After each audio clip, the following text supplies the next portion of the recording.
Traffic ఆపేసి రోడ్ల మీద ప్రార్థనలు చేయడం కుదరదు అని తేల్చి చెప్పారు.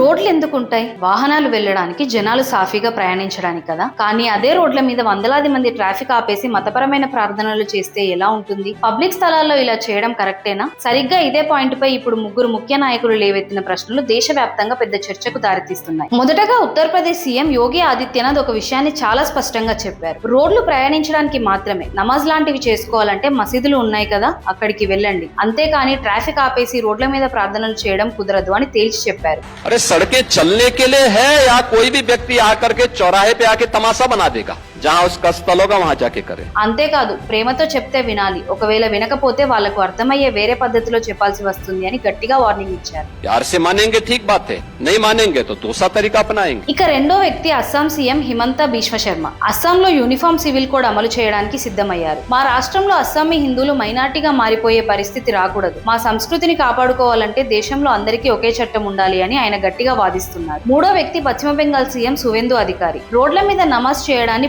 పూర్తిగా నిషేధిస్తున్నామని, అలాగే లౌడ్ స్పీకర్లపై కూడా కఠిన ఆంక్షలు ఉంటాయని తేల్చి చెప్పారు. అన్నిటికంటే ముఖ్యంగా ఇంతకు ముందు మమతా బెనర్జీ ప్రభుత్వంలో కేవలం ఒక మతాన్ని దృష్టిలో పెట్టుకొని ఇచ్చిన వెల్ఫేర్ స్కీమ్స్ అన్ని రద్దు చేస్తున్నట్లు ఆయన ప్రకటించారు. ప్రభుత్వం దృష్టిలో అన్ని మతాలు సమానమైనప్పుడు ఓటు బ్యాంకు కోసం ఒకే మతానికి లాభం చేకూర్చడం కుదరదని ఆయన స్పష్టం చేశారు. నిజానికి ఈ ముగ్గురు ముఖ్యమంత్రులు చెప్తున్న పాయింట్స్ వింటే చాలా మందికి ఇది కరెక్టే కదా అనిపిస్తుంది. ప్రభుత్వం అన్నాక రోడ్ల మీద ట్రాఫిక్ ఇబ్బందులు లేకుండా చూడడం, దేశంలో ఉన్న పౌరులందరికీ ఒకే చట్టం తీసుకురావడం, మతాలకు అతీతంగా పథకాలు ఇవ్వడం, ఇవన్నీ లాజికల్ గా సరైనవే కదా. అయితే సెక్యులరిజం పేరుతో కొందరు దీన్ని వ్యతిరేకిస్తున్నారు. మరి ఈ ముఖ్యమంత్రులు తీసుకుంటున్న చర్యల్లో తప్పేమైనా ఉందా? ఈ విషయంపై మీ అభిప్రాయం ఏంటో కామెంట్స్ లో చెప్పండి. మన సమాజానికి అవసరమైన ఈ చర్చను అందరికీ చేరేలా వీడియోను షేర్ చేయండి.